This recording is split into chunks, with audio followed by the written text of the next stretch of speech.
শেষ জামানার সবচেয়ে ভয়ঙ্কর অধ্যায়ের নাম দাজ্জাল। মানব ইতিহাসের শুরু থেকে শেষ পর্যন্ত যত ফিতনা বা পরীক্ষা আসবে তার মধ্যে সর্বশ্রেষ্ঠ ও সবচেয়ে কঠিন পরীক্ষা হবে মাসিহ দাজ্জালের ফিতনা। রসূলুল্লাহ সাল্লাল্লাহু আলাইহি ওয়াসাল্লাম তার উম্মতকে দাজ্জালের ভয়ঙ্করতা সম্পর্কে এত বেশি সতর্ক করেছেন যে কোনো নবী তার জাতিকে এতটা করেননি। তিনি বলেছেন, আদমের সৃষ্টি থেকে কিয়ামত পর্যন্ত দাজ্জালের চেয়ে বড় কোনো ফিতনা হবে না। সহিহ মুসলিম। দাজ্জাল কেবল একজন ব্যক্তি নয়, সে এক চলমান মহাপ্রলয়, যা মানুষের ঈমানকে শিকড় থেকে উপড়ে ফেলার জন্য আসবে। তার আগমন হবে এমন এক সময়ে যখন পৃথিবী অন্যায়, অবিচার, যুদ্ধ, বিগ্রহ ও নৈতিক অবক্ষয়ে পরিপূর্ণ থাকবে। মানুষ যখন একজন মুক্তিদাতার জন্য হাহাকার করবে, ঠিক তখনই সে ত্রাণকর্তার রূপে আবির্ভূত হবে। তার সাথে থাকবে জান্নাত ও জাহান্নামের প্রতীক। সে মৃতকে জীবিত করার ক্ষমতা দেখাবে, আকাশকে বৃষ্টি বর্ষণ করতে আদেশ দেবে এবং জমিনকে ফসল ফলাতে বলবে। তার এক ইশারায় শুকনো নদী জলে ভরে উঠবে, আর মুহূর্তেই সবুজ শ্যামল ভূমি মরুভূমিতে পরিণত হবে। এই অলৌকিক ক্ষমতা দেখে দুর্বল ঈমানের মানুষেরা তাকে প্রভু হিসেবে মেনে নেবে এবং চিরকালের জন্য পথভ্রষ্ট হয়ে যাবে। এই ভয়ঙ্কর ফিতনার যুগে মুসলিম উম্মাহার জন্য দাজ্জালের ইতিহাস, তার বৈশিষ্ট্য, তার প্রতারণার কৌশল এবং তার থেকে আত্মরক্ষার উপায় জানা ফরজ বা আবশ্যক। কারণ যে শত্রু সম্পর্কে ভালোভাবে জানে, সে তার বিরুদ্ধে লড়াইয়ের প্রস্তুতিও ততটাই ভালোভাবে নিতে পারে। দাজ্জালের গল্প কোনো সাধারণ কল্পকাহিনী নয়, বরং এটি ঈমানের যুদ্ধের এক বাস্তব রণক্ষেত্রের প্রস্তুতি। কুরআন ও হাদিসে তার সম্পর্কে যে বর্ণনা এসেছে তা আমাদের জন্য সতর্কবার্তা এবং একই সাথে পথ নির্দেশক। এই জ্ঞান আমাদের অন্তরে বর্মের মতো কাজ করবে, যা দাজ্জালের মিথ্যা অলৌকিকতার চাকচিক্যে বিভ্রান্ত হওয়া থেকে রক্ষা করবে। দাজ্জালের পরিচয় যতটা স্পষ্ট, তার জন্ম ও শৈশবকাল ততটাই রহস্যের চাদরে ঢাকা। হাদিসে তার আগমনের কথা বিস্তারিতভাবে বলা হলেও তার জন্ম, বেড়ে ওঠা বা শৈশবের দিনগুলো নিয়ে খুব বেশি স্পষ্ট বর্ণনা পাওয়া যায় না। তবে আলেম ওলামা এবং ইসলামী চিন্তাবিদগণ বিভিন্ন হাদিসের ইশারা, ইঙ্গিত এবং গবেষণার মাধ্যমে তার জন্ম ও শৈশবকাল সম্পর্কে কিছু ধারণা দিয়েছেন। কথিত আছে, তার জন্ম হয়েছিল এক রহস্যময় দ্বীপে, এক অস্বাভাবিক পরিবেশে। তার বাবা-মা ছিল অদ্ভুত প্রকৃতির এবং তাদের ওপর শয়তানি প্রভাব ছিল স্পষ্ট। শৈশব থেকেই সে ছিল আর 10টা শিশুর চেয়ে সম্পূর্ণ আলাদা, শারীরিকভাবে যেমন, মানসিকভাবেও তেমন। তার এক চোখ ছিল অন্ধ, যা তার সবচেয়ে বড় পরিচায়ক চিহ্ন।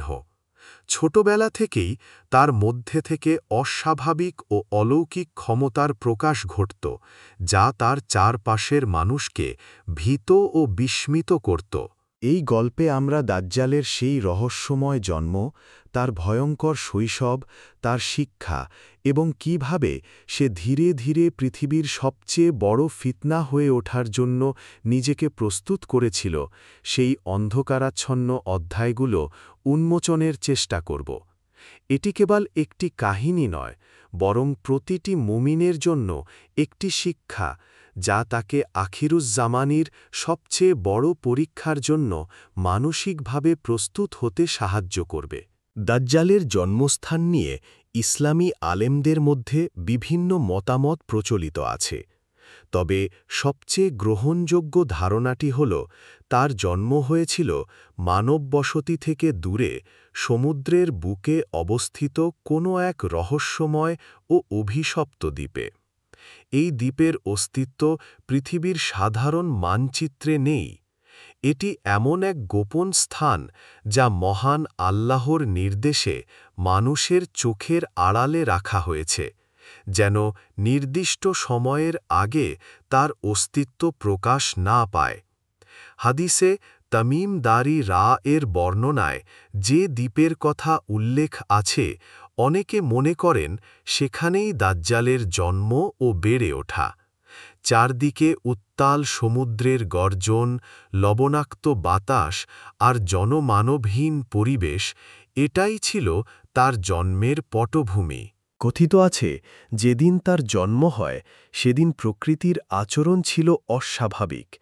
আকাশ ঘন কালো মেঘে ছেয়ে গিয়েছিল, যেন দিন দুপুরে রাতের আধার নেমে এসেছে।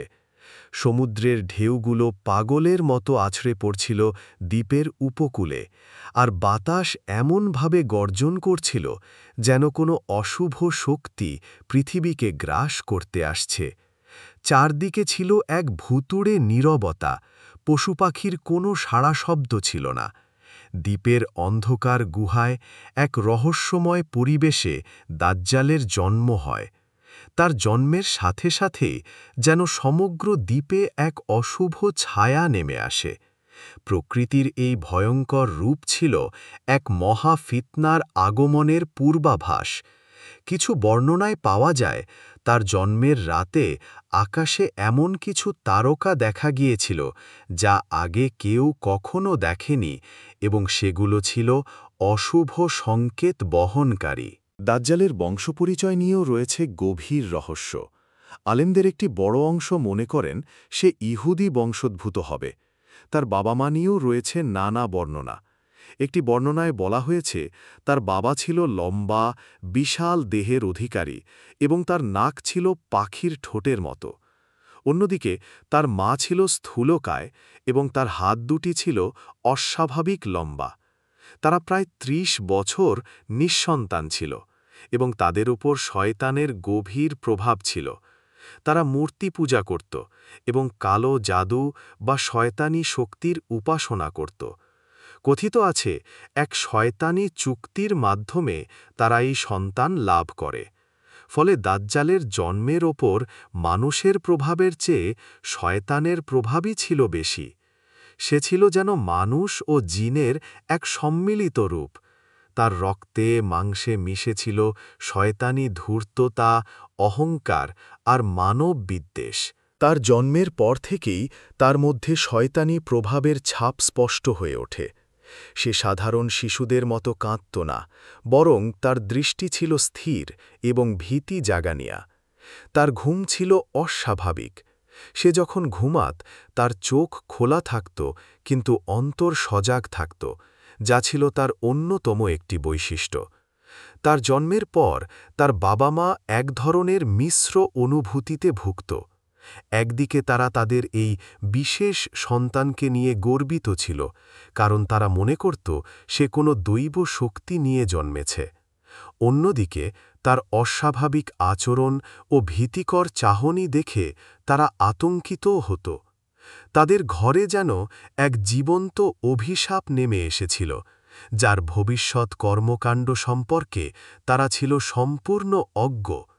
কিন্তু তাদের অন্তরের গভীরে থাকা শয়তানি প্রবৃত্তি তাদের এই সন্তানকে এক অশুভ শক্তি হিসেবে বড় করে তোলার জন্য প্ররোচিত করেছিল। এভাবেই এক অন্ধকারাচ্ছন্ন ও রহস্যময় পরিবেশে পৃথিবীর সর্বশ্রেষ্ঠ ফিতনার জন্ম হয়েছিল, যার আগমনের জন্য ইবলিস শয়তান হাজার হাজার বছর ধরে অপেক্ষা করছিল। দাজ্জালের শৈশব ছিল তার মতোই অস্বাভাবিক ও রহস্যময়। জন্ম থেকেই তার চেহারা ও শারীরিক গঠনে এমন কিছু বৈশিষ্ট্য ছিল যা তাকে অন্য সব শিশু থেকে আলাদা করে রেখেছিল। তার সবচেয়ে বড় চিহ্ন ছিল তার ডান চোখ, যা ছিল কানা এবং দেখতে ফোলা আঙুরের মতো। এই ত্রুটিপূর্ণ চোখটি যেন তার অন্তরের অন্ধত্বের প্রতীক ছিল। তার কপালে আরবিতে কাফির কাফির শব্দটি লেখা ছিল, যা প্রত্যেক মুমিন ব্যক্তি, শিক্ষিত হোক বা অশিক্ষিত, পড়তে পারবে, কিন্তু কাফিররা তা দেখতে পাবে না। শৈশবে এই লেখাটি অস্পষ্ট থাকলেও বয়স বাড়ার সাথে সাথে তা আরও স্পষ্ট হতে থাকে। তার দেহ ছিল বিশাল এবং অন্য শিশুদের তুলনায় অনেক বেশি শক্তিশালী। যেখানে সাধারণ শিশুরা হামাগুড়ি দিতে শেখে, সেখানে সে অল্প বয়সেই দৌড়াতে পারত। তার শক্তি ছিল অসুরের মতো। সে খেলার ছলে বড় বড় পাথর তুলে ফেলত, যা দেখে দ্বীপের অল্প কিছু বাসিন্দা, যদি থেকেও থাকে, ভয়ে শিউরে উঠত। তার গায়ের রং ছিল লালচে এবং চুল ছিল কোকড়ানো। তার হাঁটার ভঙ্গিতে ছিল এক ধরনের অহংকার, যেন সে নিজেকে পৃথিবীর অধিপতি মনে করত। শৈশবেই তার মধ্যে থেকে নানা ধরনের অস্বাভাবিক ক্ষমতার প্রকাশ ঘটতে শুরু করে। সে যা চাইত তা যেন আপনা আপনি তার কাছে চলে আসত। সে মানুষের মনের কথা বুঝতে পারত এবং তাদের দুর্বলতাকে কাজে লাগিয়ে নিজের স্বার্থ হাসিল করত। দ্বীপের পশুপাখিরা তাকে দেখলেই ভয়ে পালিয়ে যেত, কারণ তার উপস্থিতিই ছিল অশুভ। কথিত আছে, ছোটবেলায় সে তার দৃষ্টি দিয়ে ছোট ছোট প্রাণীকে মেরে ফেলত। সে যখন কোনো কিছুর দিকে স্থির চোখে তাকিয়ে থাকত, সেই জিনিসটি হয় নষ্ট হয়ে যেত অথবা তাতে আগুন ধরে যেত। এই অদ্ভুত ক্ষমতাগুলো দেখে তার বাবা মা একদিকে যেমন বিস্মিত হতো, তেমনি তাদের মনে এক অজানা আতঙ্ক কাজ করত। তার মাতাপিতার আচরণ ছিল অত্যন্ত জটিল। তারা তাদের এই সন্তানকে নিয়ে একই সাথে আতঙ্কিত ও গর্বিত ছিল। তারা ভাবত তাদের সন্তান হয়তো কোনো বিশেষ দেবতা বা শক্তিমান সত্তা, যাকে তারা শয়তানের উপাসনা করে লাভ করেছে। তাই তারা তার সব অস্বাভাবিকতাকে প্রশ্রয় দিত। তারা তাকে কোনো নৈতিক শিক্ষা দেয়নি, বরং তার ধ্বংসাত্মক কাজ দেখে এক ধরনের পৈশাচিক আনন্দ পেত।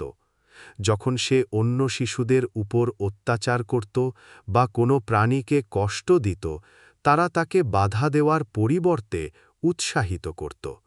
তাদের এই আচরণ দাজ্জালের ভেতরের শয়তানি সত্তাকে আরও শক্তিশালী করে তোলে। চারপাশের মানুষ, যদি কেউ দ্বীপে থাকত বা কাল্পনিক বাসিন্দারা, তাকে এড়িয়ে চলত। তাকে নিয়ে বিভিন্ন কুসংস্কার ও ভয়ের কাহিনী প্রচলিত ছিল। কেউ বলতো সে অভিশপ্ত, কেউ বলতো সে শয়তানের সন্তান। তার খেলার সাথী ছিল না, কারণ শিশুরা তাকে দেখলেই ভয়ে কেঁদে উঠত। এই একাকিত্ব তাকে আরও হিংস্র ও প্রতিশোধপরায়ণ করে তোলে। সে মানুষের ভয়কে উপভোগ করতে শেখে। সে বুঝতে পারে ভয় দেখিয়েই মানুষকে নিয়ন্ত্রণ করা যায়। শৈশবকাল থেকেই তার কৌশলগত ও প্রতারণাপূর্ণ স্বভাবের বিকাশ ঘটতে শুরু করে। সে ছিল জন্মগত মিথ্যাবাদী। সে এমনভাবে মিথ্যা বলত যে তা সত্যের চেয়েও বেশি বিশ্বাসযোগ্য মনে হতো। সে ছোট ছোট বিষয়ে প্রতারণা করে নিজের উদ্দেশ্য হাসিল করত।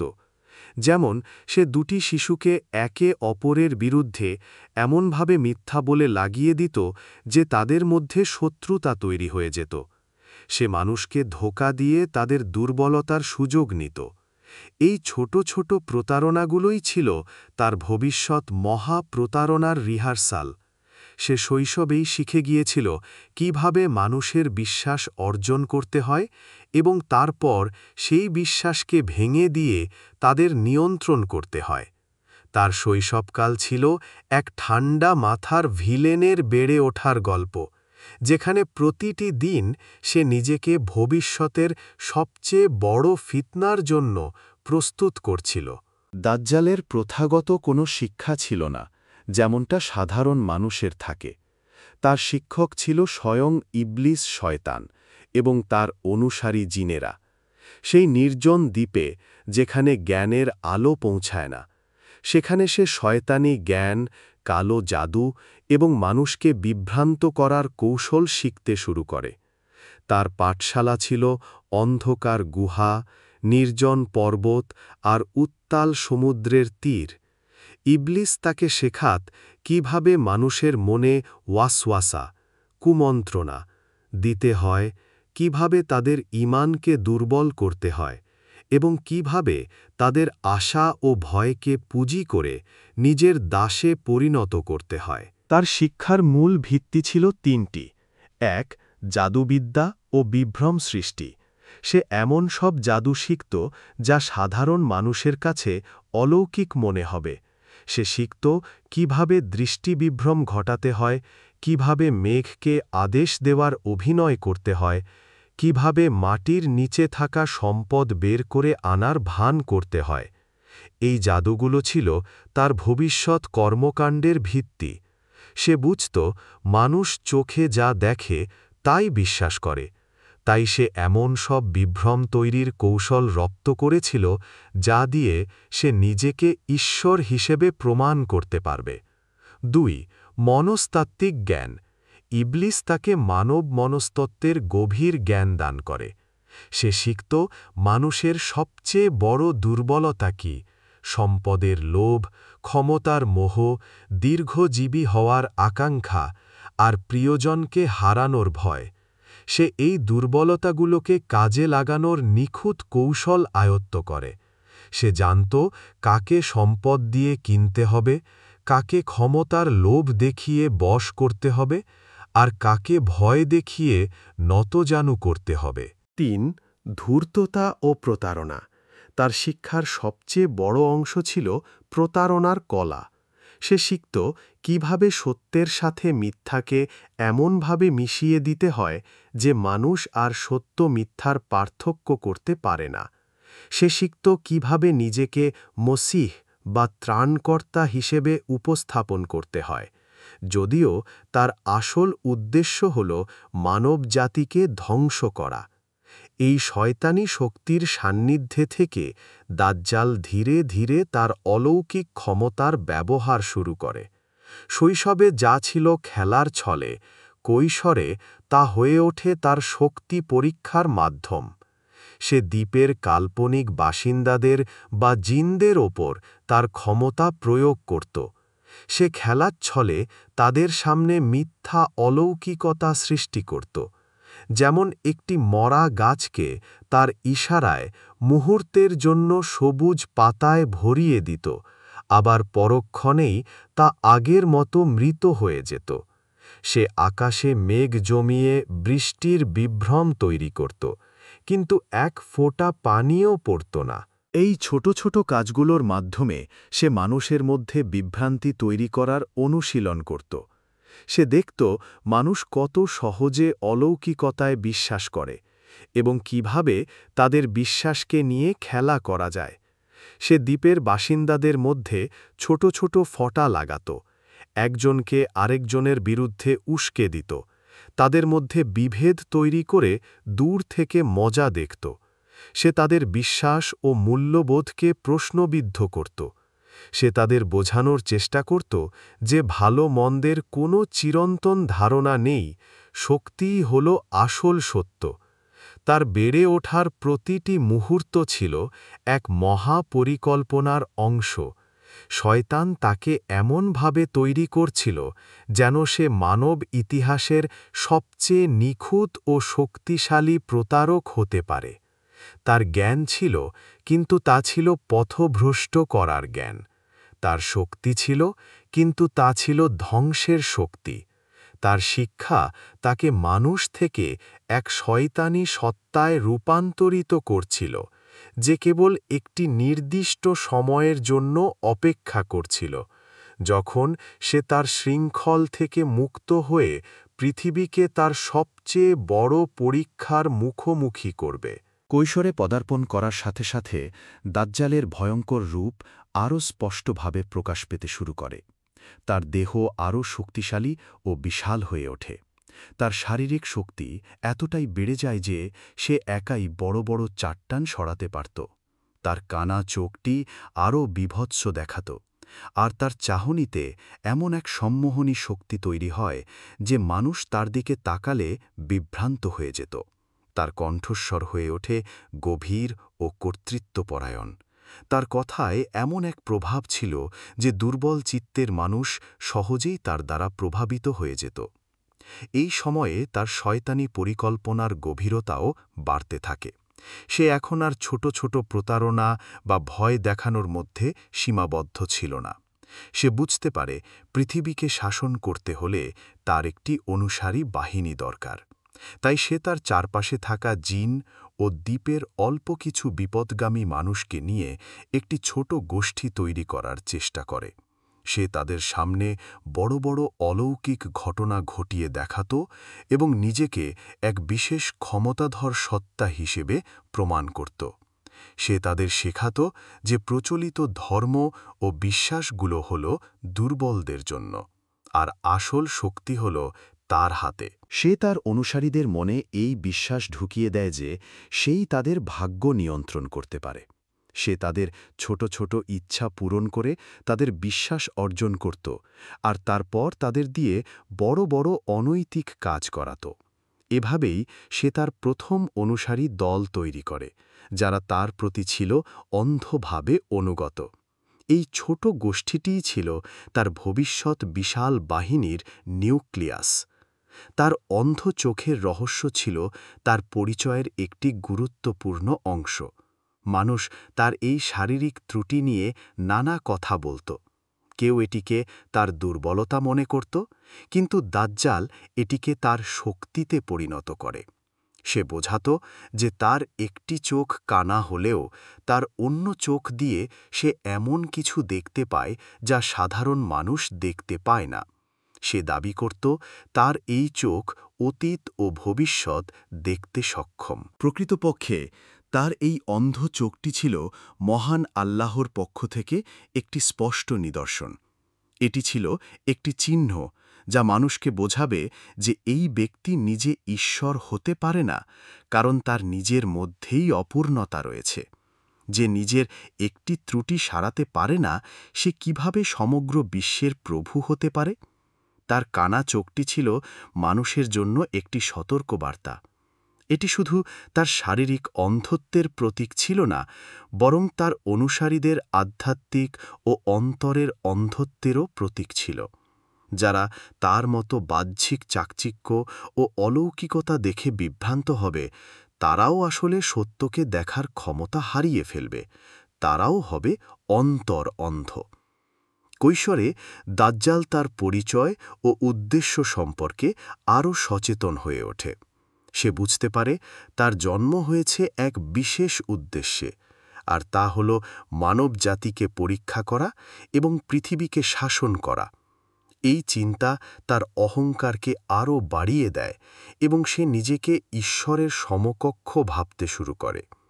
তার প্রতিটি পদক্ষেপ, প্রতিটি কথা এবং প্রতিটি পরিকল্পনা ছিল সেই চূড়ান্ত লক্ষ্যের দিকে একটি ধাপ।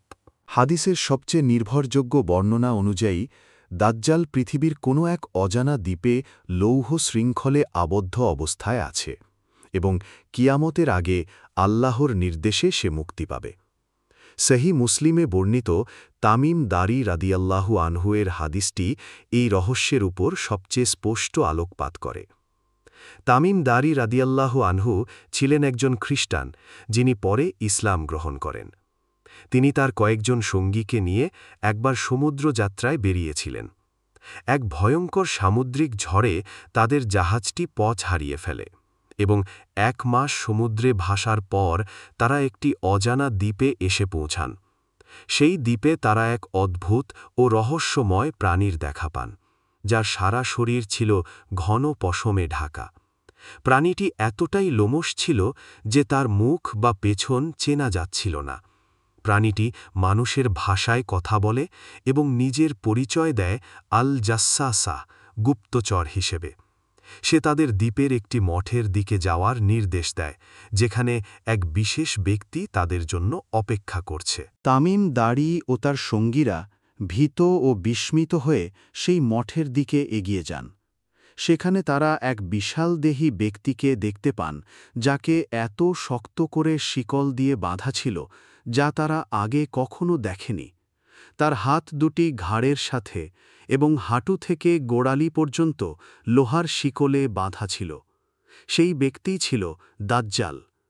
দাজ্জাল তাদের পরিচয় জানতে চায় এবং আরবের পরিস্থিতি সম্পর্কে বেশ কিছু প্রশ্ন করে।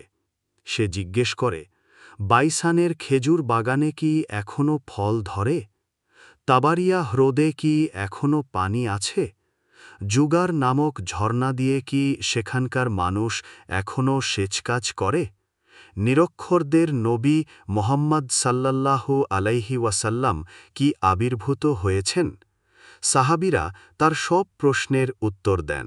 তারা জানান যে বাইসানের বাগানে ফল কমে আসছে, তাবারিয়া হ্রদের পানি শুকিয়ে যাচ্ছে এবং আরবের নবী সাল্লাল্লাহু আলাইহি ওয়াসাল্লাম আবির্ভূত হয়েছেন এবং মানুষ তার অনুসরণ করছে।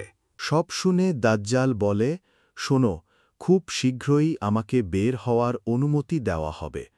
আমি বের হয়ে ৪০ দিনের মধ্যে সমগ্র পৃথিবী ভ্রমণ করব। তবে মক্কা ও মদিনায় প্রবেশ করতে পারব না, কারণ ফেরেশতারা সেখানে পাহারা দেবে। এই হাদিস থেকে বোঝা যায় দাজ্জালকে এক নির্দিষ্ট সময় পর্যন্ত একটি দ্বীপে শৃঙ্খলাবদ্ধ করে রাখা হয়েছে। কেন তাকে সেখানে রাখা হলো, এর পেছনে রয়েছে মহান আল্লাহর গভীর হিকমত ও প্রজ্ঞা। আল্লাহ চেয়েছেন মানব ইতিহাসের সবচেয়ে বড় ফিতনাটি যেন তার নির্দিষ্ট সময়ের আগে প্রকাশ না পায়। তাকে শৃঙ্খলাবদ্ধ করে রাখা হয়েছে যাতে সে তার পূর্ণ শক্তি নিয়ে সঠিক সময়ে আবির্ভূত হতে পারে, যখন মানুষের ঈমানের পরীক্ষা নেওয়ার জন্য উপযুক্ত পরিবেশ তৈরি হবে। এই লুকিয়ে থাকাটা শয়তান ও দাজ্জালের পরিকল্পনার সাথেও মিলে যায়। শয়তান চায় দাজ্জাল এমন সময়ে আসুক যখন মানুষ ধর্ম থেকে দূরে সরে যাবে, যখন পৃথিবী ফিতনা ফ্যাসাদে ভরে যাবে। তখন দাজ্জালের জন্য মানুষকে পথভ্রষ্ট করা সহজ হবে। দাজ্জালের দ্বীপ জীবন ছিল একাকিত্ব ও অপেক্ষার। সে সেখানে শিকলে বাঁধা অবস্থায় থাকলেও তার মন ও পরিকল্পনা ছিল সচল। সে জিন ও শয়তানদের মাধ্যমে বাইরের পৃথিবীর খবর পেত এবং নিজেকে মানসিকভাবে প্রস্তুত করত। সে তার মুক্তির দিনের জন্য অধীর আগ্রহে অপেক্ষা করত, যখন সে পৃথিবীকে তার পায়ের নিচে আনবে এবং নিজেকে রব বা প্রভু হিসেবে ঘোষণা করবে।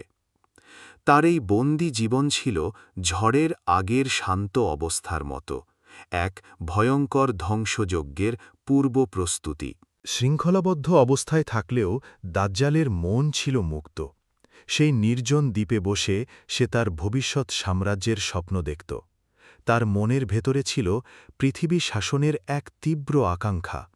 সে নিজেকে সাধারণ মানুষ ভাবত না, বরং ভাবত এক ঐশ্বরিক সত্তা, যার জন্মই হয়েছে পৃথিবীকে শাসন করার জন্য। সে পরিকল্পনা করত কিভাবে সে মানুষকে তার পায়ে নত হতে বাধ্য করবে, কিভাবে সে আল্লাহর পরিবর্তে নিজেকে প্রভু হিসেবে প্রতিষ্ঠা করবে। তার চিন্তাচেতনায় মিশেছিল চরম অহংকার ও খোদাদ্রোহিতা।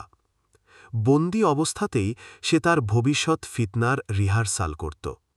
যদিও শারীরিকভাবে সে কিছু করতে পারত না, কিন্তু মানসিকভাবে সে তার সমস্ত কৌশল ঝালিয়ে নিত। সে জিন ও শয়তানদের মাধ্যমে তার অলৌকিক ক্ষমতার অনুশীলন করত। সে কল্পনা করত কিভাবে সে মরা মানুষকে জীবিত করার অভিনয় করবে, কিভাবে সে আকাশ থেকে বৃষ্টি নামাবে, আর কিভাবে সে এক হাতে জান্নাত ও অন্য হাতে জাহান্নাম নিয়ে মানুষের সামনে হাজির হবে। এই মানসিক মহড়াগুলো ছিল অত্যন্ত নিখুঁত। সে মানুষের মনস্তত্ত্ব নিয়ে গবেষণা করত, জানতে চেষ্টা করত কোন কথায় মানুষ সবচেয়ে বেশি প্রভাবিত হয়, কোন চূড়ে মানুষ সবচেয়ে সহজে বিশ্বাস করে। সে তার প্রতারণার জাল এমনভাবে বুনছিল যেন তা থেকে বের হওয়া প্রায় অসম্ভব হয়ে পড়ে। তার কৌশল ছিল বহুমুখী। ত্রাণকর্তার রূপ। সে এমন সময়ে আসবে যখন মানুষ দুর্ভিক্ষ ও কষ্টে থাকবে। সে তাদের খাবার ও পানি দিয়ে তাদের বিশ্বাস অর্জন করবে। অলৌকিক ক্ষমতার প্রদর্শনী। সে এমন সব কাজ করে দেখাবে যা মানুষের কল্পনার বাইরে, যাতে মানুষ তাকে ঐশ্বরিক ক্ষমতাধর ভাবতে বাধ্য হয়। ভয় ও প্রলোভন। যারা তাকে মানবে তাদের সে প্রাচুর্য ও সুখের জীবন দেবে, আর যারা তাকে অস্বীকার করবে তাদের সে কঠিন শাস্তি ও যন্ত্রণা দেবে। মানসিক নিয়ন্ত্রণ, সে মানুষের ওপর এমনভাবে মানসিক নিয়ন্ত্রণ প্রতিষ্ঠা করবে যে তারা নিজেদের ইচ্ছাশক্তি হারিয়ে ফেলবে এবং তার দাসে পরিণত হবে। যদিও দাজ্জাল শারীরিকভাবে দ্বীপে বন্দী ছিল, তার নাম ও পরিচয় জিন ও শয়তানদের মাধ্যমে পৃথিবীর আনাচে কানাচে ছড়িয়ে পড়তে শুরু করে। বিভিন্ন সংস্কৃতি ও সভ্যতায় এক চোখওয়ালা অশুভ সত্তা বা শেষ জামানার প্রতারক হিসেবে তার কাহিনী প্রচলিত হতে থাকে। মানুষ তাকে সরাসরি না দেখলেও তার সম্পর্কে রহস্যময় গল্প লোকমুখে ঘুরতে থাকে। এই গল্পগুলো মানুষের মনে একই সাথে ভয় ও আকর্ষণ তৈরি করে। কেউ তাকে অভিশাপ মনে করত, আবার কোনো গোপন শয়তানি গোষ্ঠীর সদস্যরা তার আগমনের জন্য অধীর আগ্রহে অপেক্ষা করত। এইভাবে তার মুক্তির অনেক আগে থেকেই তার আগমনের মঞ্চ প্রস্তুত হতে থাকে। মানুষের মনে তার সম্পর্কে একটি ধারণা তৈরি হয়ে যায়। যখন সে অবশেষে মুক্তি পাবে, তখন কিছু মানুষ তাকে সহজেই চিনে ফেলবে এবং তার বিরুদ্ধে দাঁড়াবে, আর কিছু মানুষ তার অলৌকিক ক্ষমতার আকর্ষণে তার অনুসারী হয়ে যাবে। তার শৈশব ও কৈশোরের প্রস্তুতি এবং বন্দি জীবনের পরিকল্পনা সবকিছুই ছিল এক মহা নাটকের অংশ, যার চূড়ান্ত মঞ্চায়ন হবে আখিরুজ্জামানায়। দাজ্জালের জন্ম, তার রহস্যময় শৈশব এবং তার বেড়ে ওঠার কাহিনী কেবল একটি অন্ধকারাচ্ছন্ন আখ্যান নয়, বরং এর প্রতিটি পরতে রয়েছে মুমিনদের জন্য গভীর শিক্ষা ও সতর্কবার্তা। তার জীবন আমাদের দেখায় কিভাবে শয়তানি প্রভাব, অহংকার এবং ক্ষমতার লোভ একটি সত্তাকে মানব ইতিহাসের সবচেয়ে বড় ফিতনায় পরিণত করতে পারে। তার জন্ম হয়েছিল এক অস্বাভাবিক পরিবেশে, যা ইঙ্গিত দেয় যে বড় ধরনের বিপর্যয় বা ফিতনা সব সময় স্বাভাবিক নিয়ম মেনে আসে না। তার শৈশবের অস্বাভাবিকতা ও নিষ্ঠুরতা আমাদের শেখায় যে মন্দ প্রকৃতি জন্ম থেকেই প্রকাশ পেতে পারে এবং সঠিক পরিচর্যার অভাবে তা মহীরুহে পরিণত হয়। দাজ্জালের প্রতারণার কৌশলগুলো, মিথ্যা অলৌকিকতা, মানুষের দুর্বলতাকে কাজে লাগানো, ভয় ও প্রলোভন দেখানো, এগুলো সর্বকালের শয়তানি শক্তির সাধারণ হাতিয়ার। সে যা করবে তা নতুন কিছু নয়, বরং ইবলিসের হাজার হাজার বছরের পরীক্ষিত পদ্ধতির এক চূড়ান্ত রূপ।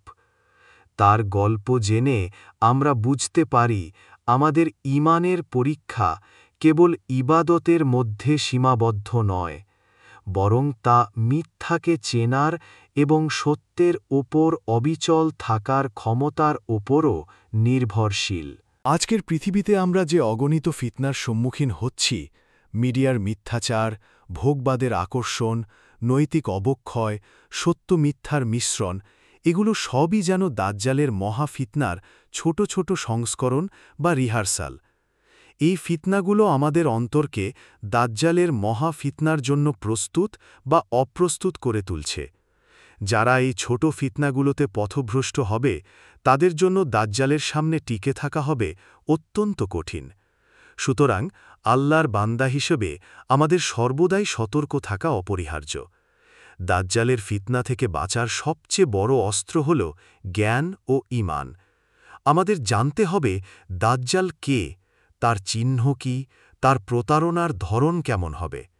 রাসূলুল্লাহ সাল্লাল্লাহু আলাইহি ওয়াসাল্লাম আমাদের সুস্পষ্ট পথনির্দেশনা দিয়ে গেছেন। তিনি বলেছেন, সূরা আল কাহাফের প্রথম 10 আয়াত পাঠ করলে দাজ্জালের ফিতনা থেকে রক্ষা পাওয়া যাবে। এই আয়াতগুলোতে রয়েছে যুবকদের ঈমানের ওপর দৃঢ় থাকার গল্প, জ্ঞান ও ক্ষমতার সঠিক ব্যবহারের শিক্ষা এবং বস্তুবাদী দুনিয়ার অসারতার বর্ণনা, যা দাজ্জালের বস্তুবাদের বিরুদ্ধে এক শক্তিশালী আধ্যাত্মিক বর্ম। সর্বোপরি আমাদের একমাত্র আশ্রয়স্থল হলেন মহান আল্লাহ। আমাদের উচিত প্রতিটি সালাতে দাজ্জালের ফিতনা থেকে আল্লাহর কাছে আশ্রয় চাওয়া, যেমনটি রাসূল সাল্লাল্লাহু করতেন। ঈমান, কুরআন ও সুন্নাহর আঁচলকে যদি আমরা দৃঢ়ভাবে আঁকড়ে ধরে রাখতে পারি, তবে কোনো ফিতনাই আমাদের পথভ্রষ্ট করতে পারবে না। দাজ্জালের ক্ষমতা যতই অলৌকিক হোক না কেন, তা আল্লাহর শক্তির সামনে তুচ্ছ। একজন সত্যিকারের মুমিনের ঈমানের আলো দাজ্জালের সমস্ত অন্ধকারকে ভেদ করতে সক্ষম। আল্লাহ আমাদের সবাইকে সেই মহা পরীক্ষার দিনে ঈমানের ওপর অটল থাকার তৌফিক দান করুন। আমিন।